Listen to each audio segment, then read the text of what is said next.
puede tener en su Biblia, también lo va a tener en la pantalla arriba. Mateo 21, del 1 al 11. Dice así la palabra del Señor. Cuando se acercaron a Jerusalén y vinieron a Betfagé, al monte de los Olivos, Jesús envió 2 discípulos, diciéndoles: id a la casa, a la aldea que está enfrente de vosotros, y luego hallaréis a una asna atada y un pollino con ella, desatadlo y traédmelos. Y si alguien os dijere algo, decid: el Señor los necesita, y luego los enviará. Todo esto aconteció para que se cumpliese lo dicho por el profeta cuando dijo: decid a la hija de Sión, he aquí tu rey viene a ti, manso y sentado sobre una asna, sobre un pollino, hijo de animal de carga. Y los discípulos fueron e hicieron como Jesús les mandó, y trajeron el asna y el pollino, y pusieron sobre ellos sus mantos, y él se sentó encima. Y la multitud, que era muy numerosa, tendía sus mantos en el camino, y otros cortaban ramas de los árboles y les tendían en el camino. Y la gente que iba delante y la que iba detrás aclamaba diciendo: Hosana al Hijo de David. Bendito el que viene en el nombre del Señor, hosana en las alturas. Cuando entró en Jerusalén, toda la ciudad se conmovió diciendo: ¿quién es este? Y la gente decía: este es Jesús, el profeta de Nazaret de Galilea. Vamos a orar. Padre, te agradecemos por tu palabra y en esta mañana oramos que tú nos hables a través de ella como siempre lo haces. Recordamos por fe que esa palabra no regresa vacía, sino que hace todo lo que tiene que hacer en nuestras vidas. En el nombre de Jesús oramos. Amén y amén. Pueden tomar asiento, amados. Mantengan su Biblia abierta en este pasaje y hoy vamos a explorar este texto. El título del mensaje de hoy es El rey que desafía las expectativas. ¿Alguna vez estaba esperando tú algo, un regalo o una situación y algo completamente diferente te pasó? Muchas veces en la vida pasa así. Y muchas veces es un regalo que uno no apreciaba, pero después se dio cuenta: wow, lo valeroso que son las cosas. Algo así se encontraba esta ciudad, en algo así se encontraba la gente del pueblo de Israel, esperando, teniendo una expectativa de un rey, pero el Señor desafió sus expectativas de una manera. Y hoy vamos a hablar de esto. ¿Okay? Jesús entra en Jerusalén como el rey mesiánico prometido, pero él lo hace de una manera que confronta toda expectativa, no como conquistador político, que era lo que ellos estaban esperando. Recordemos que estaban ellos bajo el imperio romano y querían que Israel volviera a ser ese pueblo grande y fuerte del Señor. Y entonces ellos estaban esperando a alguien que les salvara, pero ¿les salvara de qué? Yo quiero hacerte esa pregunta el día de hoy. Y la pregunta es, para que tú y yo pensemos, es: ¿cuál era nuestra expectativa? ¿Cuál es nuestra expectativa de Cristo en nuestra vida? ¿De qué queremos que nos libre? Porque ellos tenían una idea también y actuaban de acuerdo a esa idea. Tú y yo actuamos y servimos al Señor de la manera que tenemos la expectativa de Él. Entonces vamos a ver en esta mañana que Él no vino como un rey político, sino como un rey humilde, salvador y siervo, obediente, que va rumbo a la cruz. Entonces, no basta mirar a Jesús como ellos lo hacían, esta multitud, o como verse con Él, sino que el llamado del Domingo de Ramos es a reconocerlo, a rendirse a Él y seguirlo como Rey verdadero. Ese es nuestro llamado el día de hoy, ¿ok? Entonces vemos que la ciudad estaba conmovida porque estaba el rey de Israel viniendo. Y es lo que dice el pasaje. El pasaje nos explica que ellos se acercaron a Jerusalén, pero vinieron primero a Betfagé, al monte de los Olivos, que estaba cerquita de Betania, ambas ciudades muy cerca, el pueblo muy cerca a Jerusalén. Y él les dice a los discípulos esto. Él dice a los discípulos: vayan y van a ver atado una asna, una mamá burro con su burrito, prácticamente, que es lo que dice aquí pollino, ¿ok? Desatarlos y tráiganmelos. Y si alguien les pregunta algo al respecto, dígale que el Señor los necesita y esta persona los enviará. Cuando está hablando de que el Señor los necesita, recuérdense que esto es una cultura donde habían esclavos. Y el hecho que ellos dijeran el Señor los necesita es que ellos iban como esclavos a decirle el Rey soberano, nuestro amo, necesita estos. Y en Jesús estaba atribuyendo lo que le pertenece. Él es el dueño de todo. Él es el amo de todo. Nosotros sus servidores, sus esclavos en el mejor sentido de la palabra. Amén. Una vida rendida a Él. Entonces como que alguien fuera a desatar el borrego que tú tienes en la casa o los animales y te diga el orden del presidente, el presidente los necesita. Y te digo, bueno, si el presidente lo quiere, ahí se van. Algo así fue el sentido que ellos vieron aquí, por eso nadie se atrevió a pararlos. Ellos dijeron el amo, el dueño de todo, es lo que dice este pasaje, el soberano los necesita. Entonces el dueño de todas las cosas lo necesita, así que mándenselo. Entonces dijeron, será César, no sé quién será, pero el amo, porque ellos vinieron como esclavos a decir esto, los discípulos. Y esto aconteció para que se cumpliese lo dicho por el profeta, y aquí vemos este pasaje que está en Zacarías 9:9 también, que dice, decir a la hija de Sión, he aquí tu rey viene a ti, manso y sentado sobre una asna, sobre un pollino, hijo de animal de carga. Y por eso Mateo, que nos da una visión que los otros evangelios nos dan, que él venía sentado sobre un animal que nunca había sido montado. Estábamos considerando en la clase cómo sería eso, un burro que nunca ha sido montado. No se atreva usted a montarlo. Yo me monté en uno que había sido montado en Senegal y de todas maneras no hicimos amistad ese burro y yo. Y entonces imagínense, nuestro Salvador y Señor en un burro que nunca ha sido montado, y ahí puso sus mantos y todo eso, y ese burro iba tranquilo. Y vemos esta parte del versículo acá, ¿no? Y dice, los discípulos fueron e hicieron como él les mandó y lo trajeron, el asna y el pollino, y pusieron sus mantos y él se sentó encima. Los mantos, las chaquetas, lo que es digno. Es como queriendo decir al Señor, Señor, Maestro, mi manto, mi ropa aún la pongo delante de ti para que tú te sientes. O sea, yo me rindo ante ti. Si mi ropa te sirve de algo, la pongo sobre este pollino para que tú te sientes, para que tú vayas adelante. Y la gente iba adelante y detrás y aclamaba diciendo, Hosana. ¿Qué significa Hosana? El primer punto. ¿Qué significa Hosana? No tenemos el primer punto todavía ahí, solamente quiero que usted note qué significa Hosana. Y en este contexto significaba, sálvanos ahora. La multitud no estaba gritando, sálvame de mis pecados, sálvanos de César, sálvanos de los romanos. Mejora la situación del país, en otras palabras. Mejora la situación del país, que haya una mejora del país. Tú proclámate como rey, mejora la situación política y económica del país. Hosana. Es lo que estaba clamando esta multitud en este tiempo, ¿okay? Al Hijo de David. Bendito el que viene en el nombre del Señor, hosana en las alturas. Ellos tenían una expectativa de un rey político, pero el Señor desafió esa expectativa, porque había una multitud que estaba gritando algo que ni siquiera tenían idea de lo que estaban gritando. ¿Sabía usted que hay iglesias en el día de hoy que alaban al Señor o de labios, pero no tienen ni idea de lo que están diciendo? Hay gente que canta y no tiene idea ni de lo que significa la canción.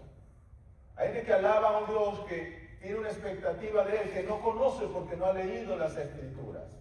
Y todo este pueblo tenía una expectativa no realista porque no había leído las Escrituras, no estaba a tono con el corazón de Dios. Entonces, para tú tener la expectativa de Dios correcta, tienes que estar a tono con el corazón de Dios, por la gente, por los perdidos. Tienes que entender que el problema más grande del mundo es el pecado. Y la solución a ese problema es el Evangelio de Cristo.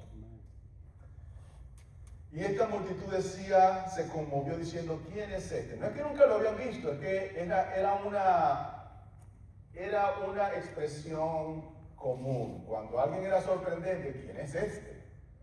¿quién es este? Y la gente decía, este es Jesús, el profeta de Nazaret de Galilea. ¿Quién es este? Porque le tendían palmas, le tendían sus mantos para que él pasara por ellos en lo que se llamó la entrada triunfal a Jerusalén. Ahora, triunfal ¿desde qué punto? ¿Será triunfal desde el punto de vista de lo que estaban esperando? ¿O triunfal desde el punto de vista de lo que Dios quería hacer? Algunos han pensado que entrará a triunfar porque ya había evangelizado y llegó y ahora en Jerusalén, pero realmente la gente ni se daba cuenta que él estaba triunfando, porque ellos pensaban en otro tipo de triunfo que no tiene nada que ver con lo que Jesús vino a hacer. Entonces yo quiero que usted sepa, ¿ok? Que en primer lugar, ahora sí vámonos a los puntos. En primer lugar, el rey entra en el tiempo perfecto de Dios con autoridad soberana. Vamos a explorar el tiempo en que él entra a Jerusalén. ¿Ok? Él entra a Jerusalén en el tiempo donde se estaba celebrando algo que se llama Pascua. ¿Sabemos qué es Pascua? Bueno, segundo punto para anotar significado, si usted está anotando. La Pascua quiere decir pasar sobre, en inglés Passover, en español Pascua. ¿Pero qué quiere decir esto? El pueblo de Israel, antes de salir de Egipto, tuvo que sacrificar corderos y tenía que mojar las puertas con esa sangre, porque si no, el ángel de la muerte que estaba matando todos los primogénitos de Egipto iba a matar a los primogénitos de ellos también. Los egipcios no lo hicieron y el hijo de Faraón murió y ninguno de los hechiceros pudieron hacer nada al respecto. ¿Por qué decimos que él entra en el tiempo perfecto? Porque Pascua significa rescate a través de la sangre. Entonces, cuando usted le diga felices Pascua, usted ya tiene otro significado, otra manera de pensar. La gente a veces cuando le dicen Pascua está pensando en unos huevos que se ven durante la Pascua aquí en Estados Unidos, en el conejo de la Pascua. Yo siempre digo en las iglesias que Estados Unidos es el país de las posibilidades. Y es el país de las posibilidades porque aquí hay un conejo que pone huevos durante la fecha de Semana Santa. Imagínense, en ninguna otra parte del mundo hay un conejo que pone huevos durante el tiempo de Semana Santa. Son los Estados Unidos de América. Y eso es lo que pensamos cuando alguien nos dice Pascua. Pero ellos estaban celebrando que fueron liberados de Egipto. Entonces los ánimos estaban ya, él no tuvo que animar a la gente ya estaba animada. La gente estaba eufórica, por decirlo de otra manera, esperando que algo sucediera en ese momento en que ellos celebraban algo simbólico. Como Dios nos sacó de Egipto, ahora nos va a librar de Roma. Nos va a librar de este imperio romano. Y en ese tiempo perfecto entra Jesús, pero no con el significado político, sino con el significado de que Él libera al mundo a través de su sangre. El rey entra en el tiempo perfecto, con autoridad perfecta. La fiesta de la Pascua. Manda a buscar el pollino. Llega la Pascua, la ciudad está llena. Hay memoria de Israel, la memoria está más despierta. Llega cuando las esperanzas mesiánicas están bien elevadas. Jesús no está reaccionando a los eventos, está cumpliendo el propósito de Dios. Y sabe usted una cosa que podemos aprender de este pasaje. Cristo siempre llega en el tiempo perfecto. Puede eso a veces desafiar nuestras expectativas, porque a veces estamos esperando otra cosa, que llegara en otro momento, que nos ayudara en otro momento, que nos librara en otro momento, que nos sacara del problema en otro momento, pero Él siempre llega en el momento perfecto a nuestra vida. Y este era el momento perfecto para que este Rey soberano llegara a este lugar y llegara con autoridad soberana, llegara a decirle al mundo, así como este cordero imperfecto, este animal imperfecto, libró a sus primogénitos de la muerte, ahora yo, el cordero de Dios, les libro de la muerte. ¿Qué dijo Juan cuando lo vio por primera vez? Ahí está el cordero de Dios que quita el pecado del mundo. Juan sí no tenía una expectativa fuera de la realidad. Él sabía que Jesús era realmente la celebración de la Pascua. Era realmente esa liberación a través de la sangre. ¿Y por qué es importante esto? Usted podrá decir, bueno, porque sin derramamiento de sangre no hay perdón de pecados. Y la palabra del Señor dice que la paga del pecado es muerte. Sin derramamiento de sangre no hay perdón de pecados. Entonces, ¿en qué nos queda eso? O la derramas tú o la derrama otro por ti. Y Cristo la derramó por ti. La razón por la que hoy estás vivo es porque Cristo derramó su sangre para darte vida espiritual. Es la única razón por la que estás vivo. Él llegó en el tiempo perfecto a tu vida para que tú ya no vivieras en mortandad espiritual, en muerte espiritual, en condenación, sino que vivas en el tiempo perfecto para glorificar y honrar al Señor con tu vida. ¿Sabes por qué hemos sido creados para glorificar a Dios? Ese es el diseño perfecto que Dios ha dado a tu vida aunque así, de la única manera que tú vas a ser feliz es que tú sigas ese diseño de honrar a aquel que vino en el tiempo perfecto a liberarte del pecado con su sangre. Pascua, liberación a través de sangre. Osana, sálvanos ahora. Ellos estaban gritando, sálvanos ahora. ¿Sabe cuál es el problema? Que ellos no entendían de que necesitaban ser salvos. Y mucha gente del mundo no entiende de que necesita ser salvos. Entonces tienen a un Jesús utilitario, a un hacedor de milagros. Como dice la canción, milagroso abre camino. Pero es que Él es más que milagroso que abre camino. Es realmente nuestro Salvador. No es un santo milagroso más. Nos salva a través de su sangre de algo que nosotros no podemos salvarnos. Por eso llegó Él en el tiempo perfecto, el tiempo de la Pascua. Liberación a través de su sangre. En segundo lugar, nosotros vemos que el rey es el Mesías prometido. ¿Ok? Y aquí vemos en el capítulo 4, en el versículo 4, todo esto aconteció para que se cumpliese lo dicho por el profeta cuando dijo, decid a la hija de Sión, he aquí tu rey viene a ti manso y sentado sobre una asna, sobre un pollino, hijo de animal de carga. Hay dos maneras aquí de entrar a una ciudad en ese tiempo. Si vienes en guerra, vienes en un caballo. Si vienes en paz, vienes en burro o en pollino.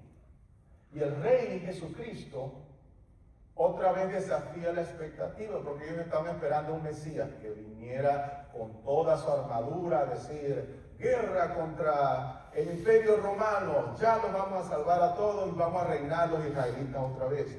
Absolutamente equivocado. Él vino en un burro.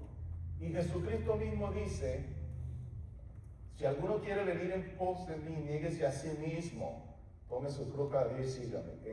Si alguno quiere venir en pos de mí, humíllese a sí mismo. El pasaje de Filipenses que hemos estado estudiando nos habla de la humillación de Cristo y que los cristianos deben tener ese mismo sentir de mansos y humildes. Entonces, ¿qué significa manso? Otra cosa que podemos ver acá.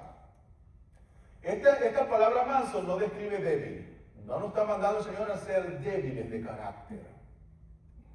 La palabra aquí describe una fuerza controlada.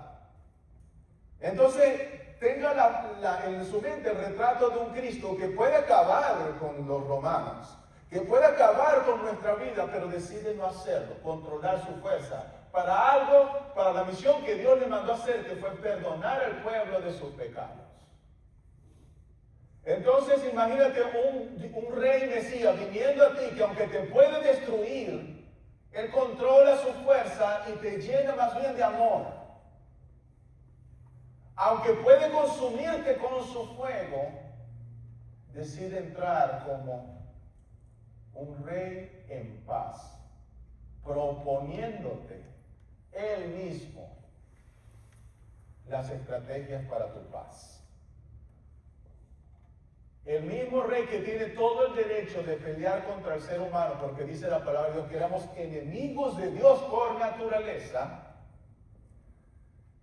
viene en paz hacia ti, a mostrarte el camino de la paz. Y ese es el rey del que el Señor está hablando aquí. Aquí viene tu rey manso, alguien con poder, tiene poder, pero no somete a la gente involuntariamente, sino que habla de humildad consciente, de dominio propio, de obediencia. Quiere que tú le obedezcas, quiere que tú tomes la decisión de rendir tu vida a Él.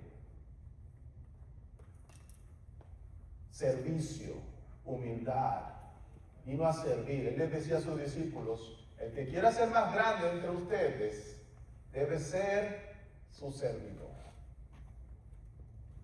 Entonces, aún en medio de la euforia de la gente que lo quería poner rey para conquistar, él venía a servir.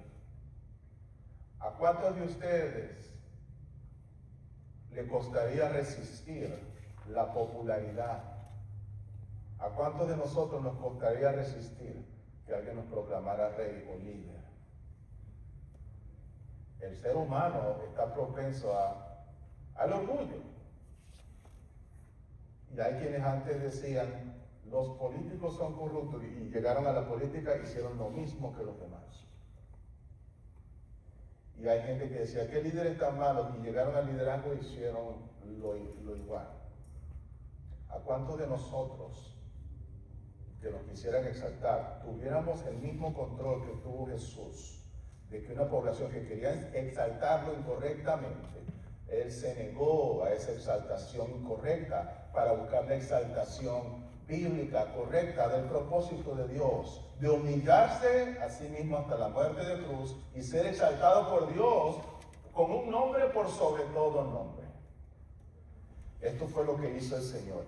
Él vino no como Mesías esperado por la gente, sino como un Mesías prometido.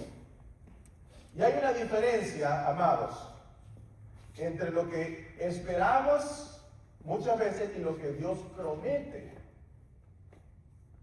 El pueblo de Israel estaba esperando salir de su problema político, que se restaurara el templo, que volviera a ser como Salomón en toda su gloria, que se restauraran los reyes de Israel, quizás que tuvieran una mejor situación política, económica. Estas eran las expectativas del Mesías que ellos querían. Mesías significa enviado. Un enviado a lo que yo quiero. Pero hay una diferencia entre un enviado esperado, porque un enviado esperado es a lo que yo quiero, al enviado prometido por Dios.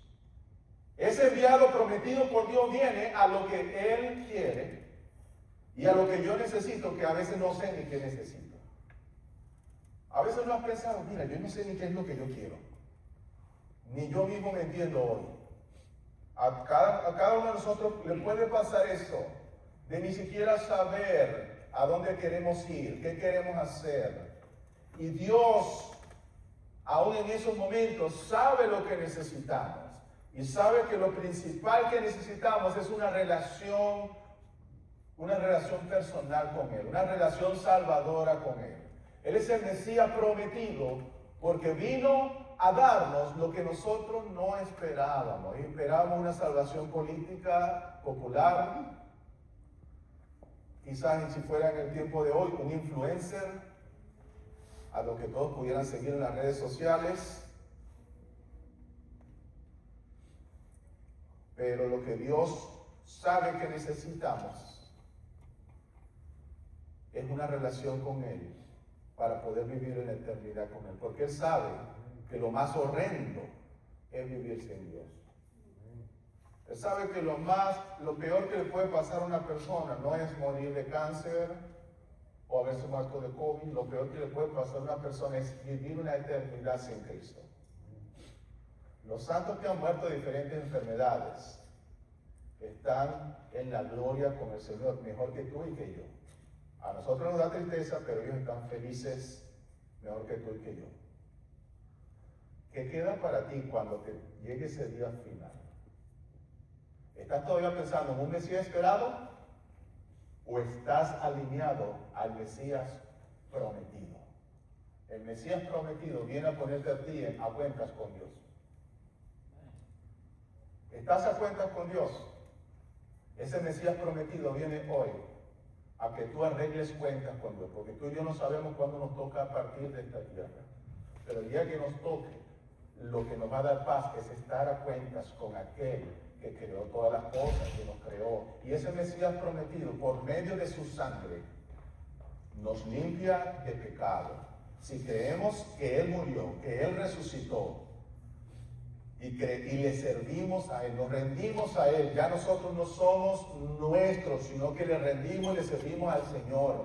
Acomodamos nuestro horario a como Dios quiera, nuestra vida a como Dios quiere, nuestra crianza de los hijos a como Dios quiere, nuestro trabajo a como Dios quiere, nuestro caminar, nuestro respirar, nuestro levantar y nuestro acostarnos a como Dios quiere. Eso es vivir con el Mesías prometido, no con el esperado. El pueblo esperaba al Mesías, pero un Mesías completamente diferente. Un Mesías que los iba a llenar de orgullo nuevamente. Un Mesías que no iba a acabar con la enfermedad real. ¿Sabe que hay síntomas? Síntomas es odio, síntomas son guerras, síntomas son secuestros, abusos, drogas, delincuencia, todo eso son síntomas. Pero la raíz del problema se llama pecado. Y este Mesías prometido vino a matar de raíz esa enfermedad mortal. Este Mesías prometido vino a que tú y yo tengamos una relación profunda y personal con Él. Él no te somete a la fuerza, pero te ofrece salvación. Jesús escoge entrar con un asno y es una decisión que define completamente lo que significa ser el Mesías. Entonces lo que es el Mesías no lo defines tú ni lo defino yo, lo define Dios en su palabra. Y lo que Él define es que nos salva de nuestros pecados. Entonces, amado, primer paso, ¿okay? Si tú estás aquí escuchando, primer paso, quiero preguntarte, ¿tú tienes una relación personal con Jesucristo? Si no la tienes, hoy confía en ese Mesías prometido, que entró humilde, en paz a Jerusalén, a mostrarles el camino a la salvación, a mostrarles la liberación a través de sangre. Esa misma gente que ahí gritaba Hosana, días más tarde estaba gritando crucifícale. Y eso nos muestra la falta de entendimiento que ellos tenían de lo que este Mesías venía a hacer realmente. No fueron otros, fue su misma gente. Y la misma gente cristiana, no cristiana, pero judía, fue la que persiguió a Pablo. No fueron los gentiles, no fueron los que escucharon, es esta misma gente de corazón duro que no entendían al Mesías prometido. Parece algo bipolar, esquizofrénico. Una semana gritando sana y la otra crucifícale. Pero así de enferma está la humanidad de pecado. Y a no ser que confiemos en el Mesías prometido, nosotros también somos parte de esa multitud que hoy grita Hosana y mañana crucifícale. Yo no sé tú, pero yo no quiero ser de los que le dice crucifícale. Cada vez que yo peco deliberadamente, cada vez que yo actúo como si no existe Dios, yo estoy diciendo crucifícale. Cada vez que yo vivo una vida sin arrepentimiento de pecado y de maldad, yo estoy negando el sacrificio que hizo Jesús por mí. Cada vez que yo no me comporto como escogido de Dios, yo estoy viviendo con este Mesías esperado, no el Mesías prometido. Entonces la aplicación acá es que nos preguntemos realmente, ¿estamos viviendo con el Mesías esperado o con el prometido? El que salva de pecado. Y estamos rindiendo nuestras vidas a Él en sacrificio. Y yo espero que tú y yo hagamos siempre el esfuerzo de hacernos esa pregunta, porque no es para un domingo ni un sermón, esto es para toda la vida. Puede ser que mañana nos tengamos que preguntar eso, puede ser que en un par de meses nos tengamos que volver a preguntar. ¿Estoy yo viviendo con Dios, en una relación con Dios, como yo espero o como Él promete? ¿Estoy yo adorando a Dios como yo quiero o como Él quiere? Esa es la diferencia. ¿Yo amo a Dios a mi manera o a su manera? Mucha gente dice, yo quiero a Dios pero a mi manera. Bueno, están equivocados. Porque a Dios se le ama a su manera. O si no, no hay amor. Si no, no hay amor. ¿Es a la manera de Dios o no hay amor? No, es que yo no soy religioso, yo lo que tengo es una relación con Dios. Por eso casi no vengo a la iglesia, pero tengo una buena relación. Olvídate. No es a tu manera, es la manera de Dios. A la manera del Mesías prometido, no el del esperado. Y bueno, amado, yo aquí pudiera predicar todo un sermón sobre el Mesías prometido en lugar del esperado, pero vámonos al siguiente punto. El rey es honrado con corazones que no le aprecian.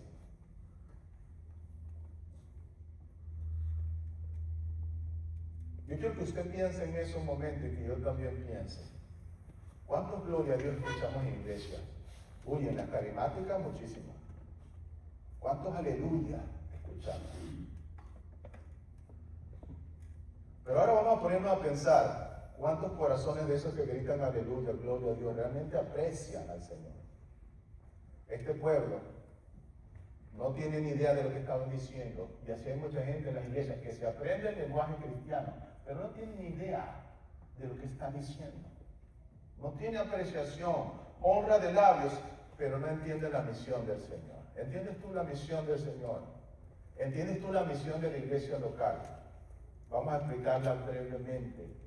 La misión del Señor, no son misiones lo que hacemos, la misión del Señor es que los perdidos se salven. Y la iglesia local existe para hacer luz en medio de la oscuridad. Y nosotros tenemos que entender esa misión, porque somos parte de esa misión. Si Dios nos salvó a nosotros, somos instrumentos para que otros sean salvos. Y a no ser que vivimos en esa misión, estamos fallando la meta. Hay iglesias que viven para el culto de adoración, para el gloria a Dios, para los convivios, para quién sabe qué. Pero hay una sola manera de vivir para la visión de Dios, y es presentarle al mundo que Cristo murió y resucitó. El rey es honrado por corazones que no le aprecian. Entonces, crece esta escena ahora con intensidad. La gente está viéndolo. Está una gran multitud. Y si estuviera hoy en día, estuvieran todos con los teléfonos filmando a Jesús, para ponerlo en sus redes. Y haciendo un live en el Facebook, o en el Instagram, o un TikTok. Y aquí viene Jesús. Y va entrando el rey que nos va a liberar del imperio romano. Imagínese usted toda la escena. Y empieza esa multitud eufórica a gritar algo que ni siquiera sabe lo que está gritando. A decir, Hosana, sálvanos hoy. Pero el Señor no escuchó su mentalidad errónea. Escuchó el crujir, escuchó el gemir del corazón de vidas que no tenían a Cristo, de vidas que necesitaban una salvación más allá de la euforia. Y vemos que en la autoridad, en la antigüedad, extender mantos era una forma de reconocer autoridad y someterse a un rey. Entonces ellos estaban honrándolo y sometiéndose como ellos querían. Señor, aquí está mi manto y aquí están mis rodillas ante ti, me someto como yo quiero, Señor. Una de las visitas que hicimos en Indonesia era de una hermana que había dejado de creer en el Señor. ¿Y por qué dejó de creer, hermana? Porque el Señor no sanó a mi hijo. Amados, Él es soberano. Él decide cuándo sana, cuándo no, cuándo da, cuándo quita. Y no podemos seguir al Señor por cuestiones utilitarias, para utilizarlo. Y esto es lo que estaba haciendo esta gente. Me rindo ante ti, pero libérame del romano. Aquí está mi capa. Yo me rindo ante un rey. Así sea rudo ese rey, así sea grosero, así sea un altanero, así sea grosero, así sea un monstruo de rey, con tal que me libere de los romanos. Qué mentalidad tan baja tenía la gente, tan poco corta, tan ciegos de la visión de Dios, honrándolo de labios. Hosana, hijo de David, de donde viene el hebreo Hoshiana, que significa sálvanos ahora, o te ruego que salves, te rogamos que nos salves. Luego se convirtió en una expresión de alabanza y tenemos canciones que comienzan, Hosana, bendito sea el rey. Pero esto es lo que significaba, sálvanos ahora, hijo de David.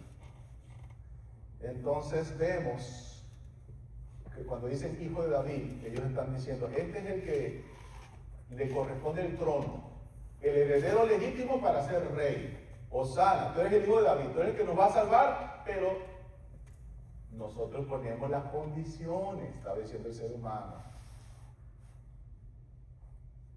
¿Será que tú estás diciendo eso? Yo también, Señor, sálvame, bendíceme, pero déjame yo poner mis condiciones.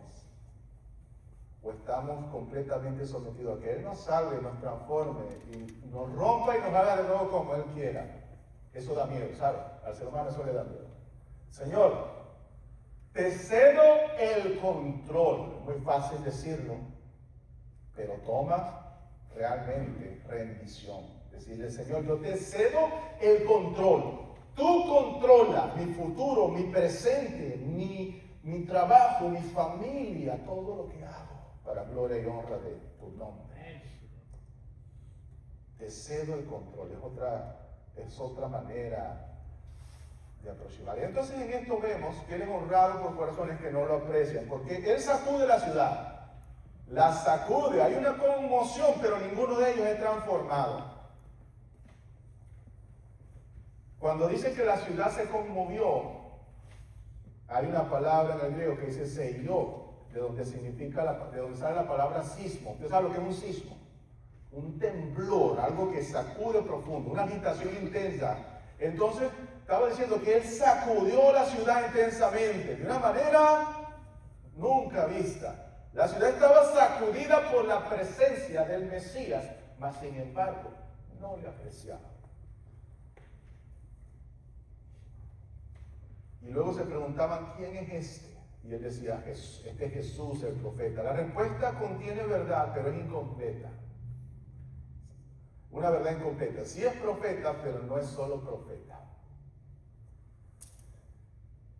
Y en la historia de la iglesia han habido avivamientos similares. Hubo un gran avivamiento en el siglo XVIII y muchas personas experimentaron emociones intensas.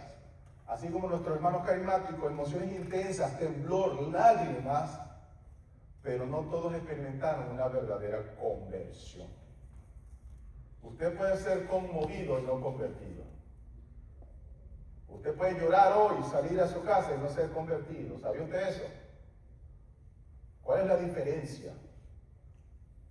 ¿Qué pasa cuando ya esas emociones se van? ¿Dónde quedo? ¿Cómo queda mi compromiso y mi obediencia al Señor? Ahí está la diferencia. Entonces en el siglo XVIII hubo conmoción también.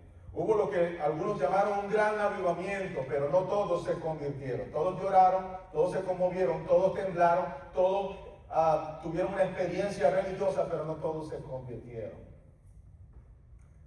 Y eso pasó en esta ciudad. Estaban conmovidos, pero no convertidos. No queremos una iglesia de conmovidos, sino de convertidos, de gente que realmente, que todos hemos dicho al Señor, heme aquí. Yo recuerdo en mis tiempos de buscar estos encuentros carismáticos, que yo también me conmovía y lloraba y saltaba.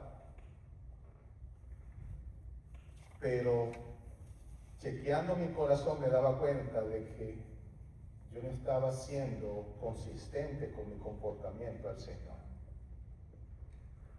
Y Dios no quiere eso. Dios no quiere una multitud conmovida, sino convertida al Señor. Él puede salir de aquí y no llorar hoy, pero que este mensaje le ayude a realmente celebrar ese Cristo prometido, no al que usted se ha imaginado. ¿Ok? La multitud de gloria, ¿ok? Y este Mesías entra para ser glorificado, pero no como la gente quería. Él iba a ser glorificado de la manera menos pensada. Si yo te pregunto hoy, ¿qué piensas tú cuando ves una cruz? Para ti y para mí hoy es un símbolo religioso, ¿cierto? Cuando usted ve una cruz en un edificio, ahí está una iglesia. La gente cargando una cruz, esta persona cree en Cristo, es cristiano. En este entonces, la cruz era sinónimo de vergüenza, sinónimo de un delincuente que fue colgado, de alguien de lo más bajo, de alguien que no merecía ni que se hable de esa persona. Y dice la palabra de Dios que las palabras de la cruz son locura, los que se pierden, y son locura porque en este entonces ellos no veían la cruz como la vemos tú y yo. Nosotros vemos la cruz como el símbolo del orgullo cristiano. Ellos veían la cruz como el símbolo más grande de vergüenza de lo que le pueda pasar a una persona. Morir de una manera no honorable, de la manera más deshonrada que se puede morir. Mas sin embargo el maestro tenía en mente, según la soberanía de Dios, ser glorificado por medio de la cruz. No con unas goticas de sangre como lo pintan en la mayoría de los retratos. No con un pañuelito en la parte de su parte privada. Completamente abatido, completamente desfigurado, dice la palabra. Lo golpearon tanto que no se reconocía su forma humana. Colgado de un madero. Y para él esa fue su gloria. El gozo de la cruz. Por el gozo de la cruz, él siguió adelante. Él obedeció. Y tú y yo somos llamados a obedecer por ese mismo gozo de la cruz. Se ven los líderes, piensan en coronación, pero Jesús va hacia una crucifixión. Qué disparate. La gente pensando en coronación, él pensando en crucifixión. Y sin embargo sigue avanzando. Y mientras ellos querían admirarlo, él quería entregar su vida. Entonces yo quiero decirte, amado hermano, el día de hoy con estos tres pequeños puntos, es que la Pascua está cerca. Y en la Pascua los corderos mueren. Y Jesús entra como rey, pero también como cordero. Entonces, ¿quién es este? Es la pregunta. Y esa pregunta sigue viva hoy. No basta admirar a Jesús. ¿Eres tú de los que admira a Jesús? Yo conozco hindús que cuando hablo con ellos, ¿qué piensas de eso? Oh, yo lo amo, pero ellos también aman a más de 2 millones de dioses. Es una admiración vacía. Y tú puedes decir, yo admiro a Jesús, pero yo tomo mis propias decisiones. Y ahí tu Dios es tú mismo. No basta con emocionarse con Jesús. La otra pregunta, ¿eres conmovido o eres convertido?